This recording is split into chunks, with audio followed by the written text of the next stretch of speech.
In this video, I challenged myself to create fine art photos from 3 separate locations in a single day.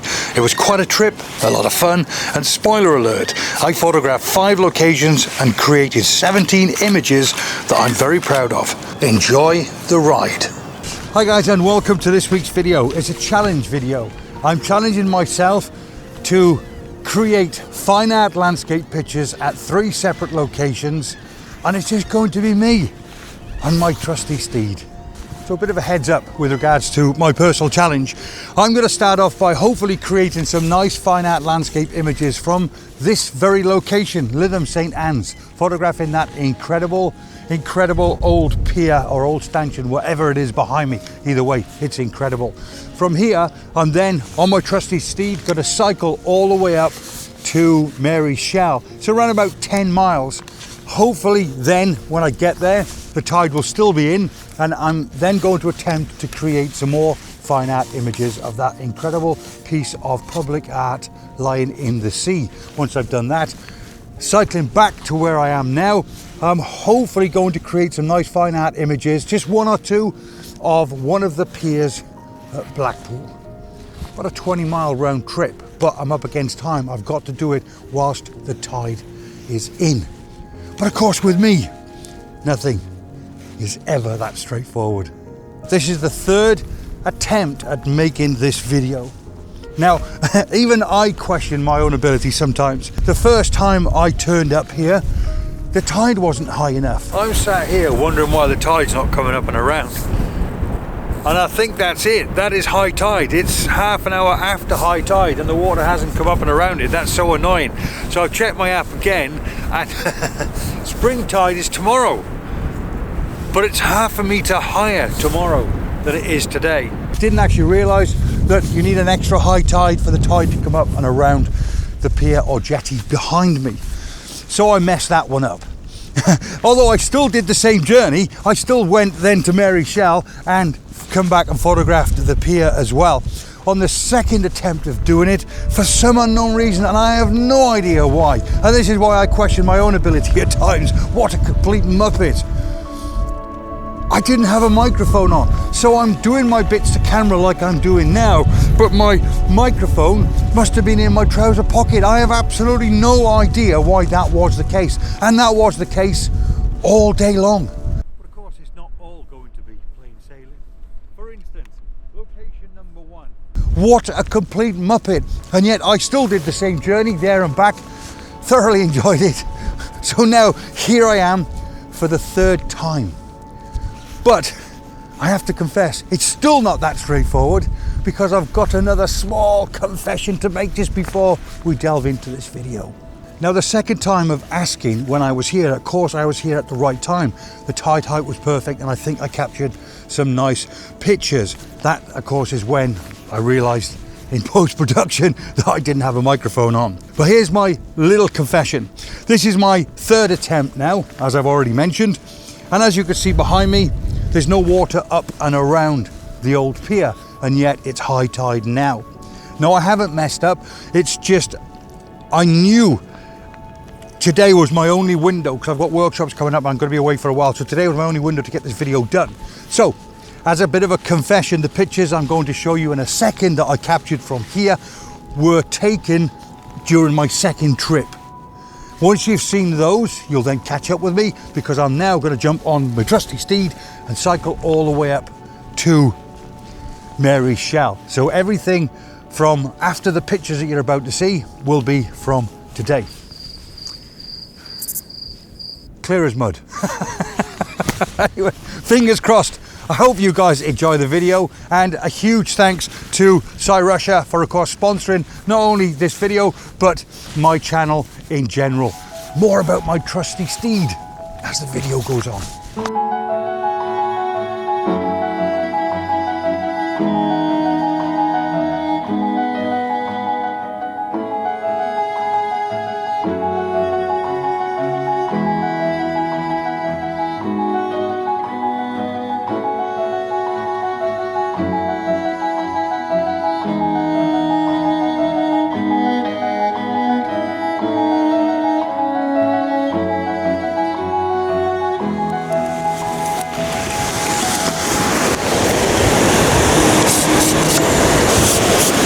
not a very high tide today, and I couldn't resist riding past this and not at least grabbing a picture or two. These weather and lighting conditions just don't know what they're doing today. Sun in, sun out, cloudy, not cloudy. Oh, nightmare.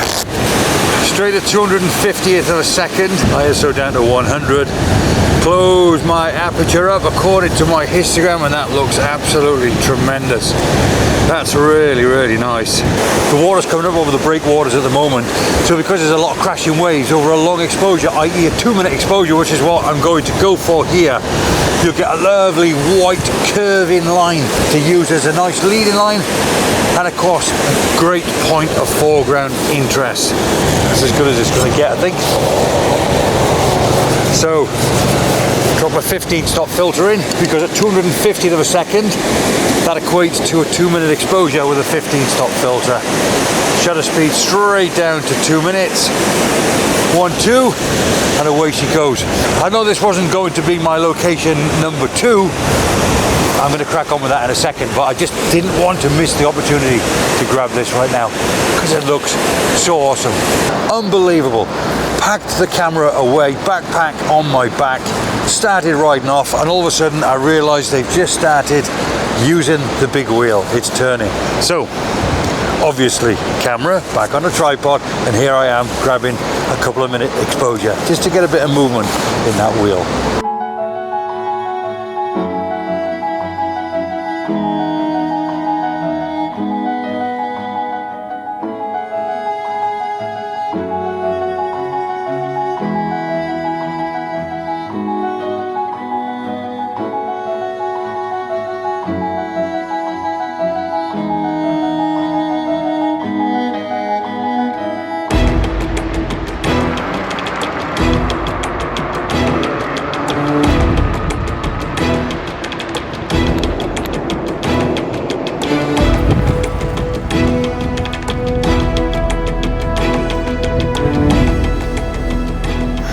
Well, I think it's fair to say that this video is definitely not going to plan. I haven't even made it to location number 2 yet, and already I'm on location number 3. I mean, there's no way I could ride past this without stopping and grabbing a shot.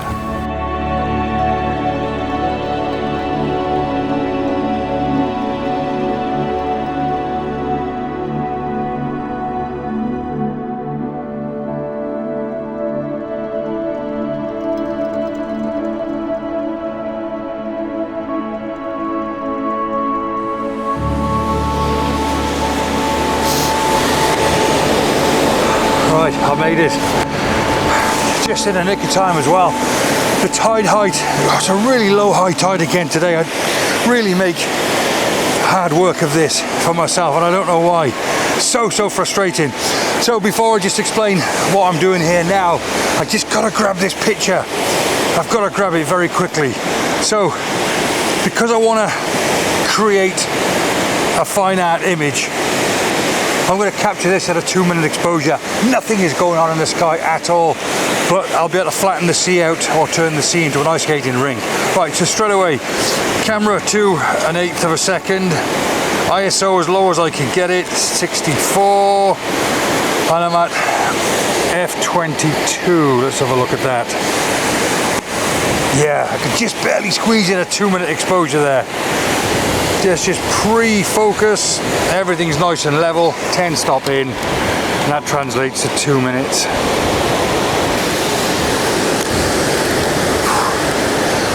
I really make life hard for myself sometimes. I've barely got here. Tide height is probably just, well, I wouldn't want it any lower than this, because when it gets as low as it is now, it starts to reveal some rocks that they've recently placed behind the shell, which is a little bit annoying. But the good thing about this is that on my second trip that I was here, I got some cracking pictures. So even if I don't get good pictures here now, I can certainly show you pictures that I created on my second attempt at making this video. literally got time for one more, so I've lowered my camera right down and I'm shooting straight out. And the reason why I've lowered the camera right down, a couple of things really, is because A, there's not much water, so I'm trying to exaggerate what little water there is, but B, it makes the subject stand a lot more proud in the scene. Also, what I've opted to do now is, because I'm on the borderline, i.e. f22 with my lens, I decided to apply my 15-stop filter. So camera to 250th of a second, aperture is f7.1, ISO 100, and that translates to 2 minutes with a 15-stop filter. And I've got to tell you, that looks pretty nice. Again, I've made the subject really small in the frame, heaps and heaps of negative space, and you know what? I think I'm going to call it at that. That looks so cool. It's going to take a bit of work at post-production right enough, but that looks really good. Just before I show you this next set of images, let me just tell you about my bike. It's the incredible Ranger model that Cyrusher offer.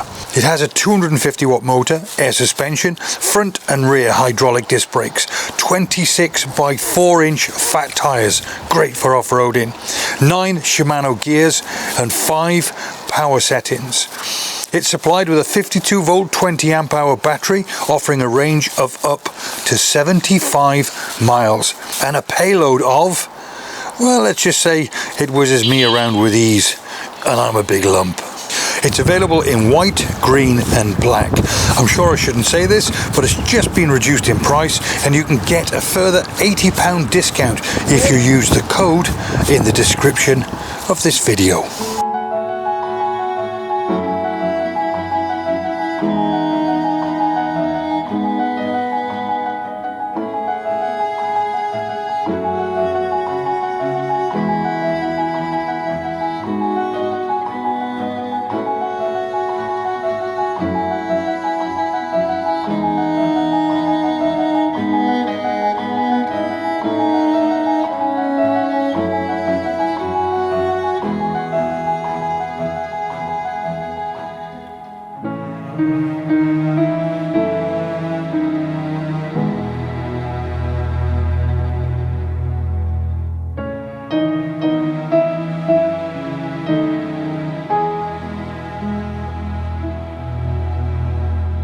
So this final destination very sadly brings this video to a close, but I don't think I've shortchanged you at all. I've covered at least 4 different locations today. Well, my legs are telling me that anyway. I'm knackered, I'm banjaxed and can't wait to get back to the van to grab a well-earned drink. Before I show you my favourite picture from today, just want to take this opportunity to thank the sponsors of not only this video but my YouTube channel as well, and they are Cyrusher. And if you guys are interested in checking out any of the products that they offer, I'll leave a link to their website down below in the description of this video. There's also a further £80 discount code for your use as well. If you want to check their gear out and possibly use that link, then it's a win-win situation. So that is it. That's it. That's the video done. Do me a favor, if you've enjoyed it, help support the channel by giving that like button a bit of a nudge. If you're new here and you want to find your way back, consider subscribing as well. Till the next time, guys. Cheers.